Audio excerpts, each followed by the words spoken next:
Sydney Town Hall has been a major landmark in the heart of the city for over 130 years.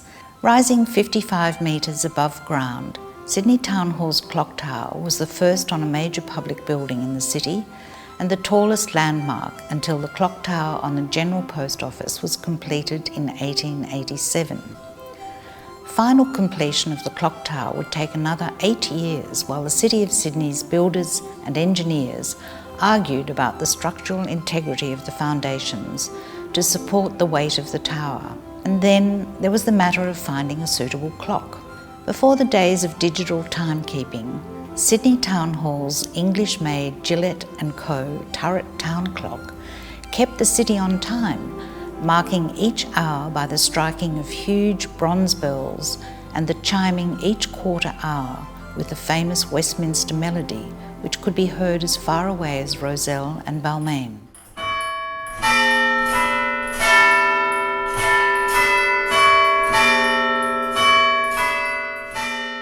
As a responsible safety authority, the City of Sydney determined that its bells could also be used as a fire warning.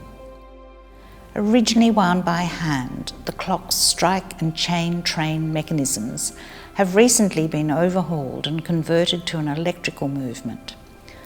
Overseen by master clockmaker Andrew Mackerink, the Sydney Town Hall clock still keeps the city on time today, but in a nod to residents living in the city, its chimes are now silenced at night.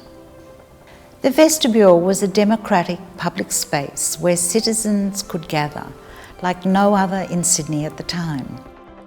Lavishly decorated in painted plaster, the vestibule is considered to be the best example of a Victorian interior in Sydney. High above the double height space is an elliptical dome of curved stained glass panels, unique in Australia, and featuring classical figures as the four elements and the virtues, reminding elected aldermen of the values they were expected to uphold in office. At night, the Bohemian crystal chandelier adds its own glamour to the room. Once powered by 60 gas burners and subsequently converted to electricity, the 160 globes and 16 candle lamps sparkle with light from 1,952 glass lustres, which are carefully removed and washed 3 times by hand once a year. Sydney Town Hall was the first public building to incorporate Australian native flora and fauna into its design, specifying that it could be included wherever possible. It can be seen in the carved sandstone on the exterior and inside in the etched and stained glass. In the 1930s, believe it or not, this room was painted entirely in a cream scheme for a more modern look.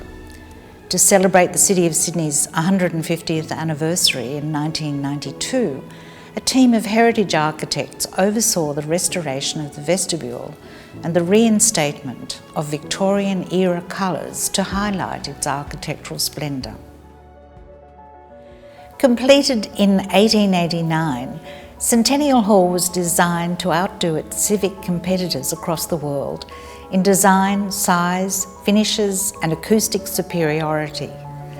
Since then, it's been the setting for significant events in the political and cultural life of this nation. As the backdrop to citizenship ceremonies, graduations and concerts, it was famously the stage where the late Dame Joan Sutherland would debut her future career, aged just 12, singing in a school concert. And more recently, Lady Gaga enthralled her little monsters with a show-stopping performance showcasing the grand organ.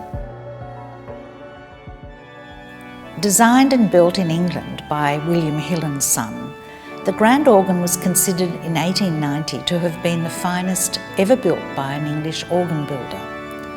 To this day, it is still the largest organ in the Southern Hemisphere.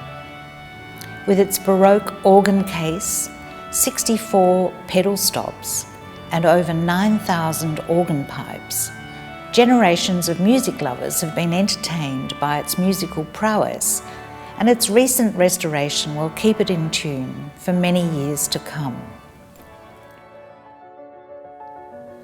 High above the floor of Centennial Hall, a huge lantern roof supported on steel framework spans the room. When installed, the ceiling was the latest in new technology, imported by a local supplier of German-made pressed metal. He claimed that it was a superior product to plaster and guaranteed that it would not be affected by audio vibration from the organ. His claim has remained true to this day. For over a decade, Sydney Town Hall has undergone extensive conservation and restoration works, including stone replacement, repairs to stone carving details, waterproofing and steel bracing to the clock tower to ensure against possible future earthquake damage. These works will ensure that this much-loved building will continue to be at the heart of the city's cultural identity for many years to come.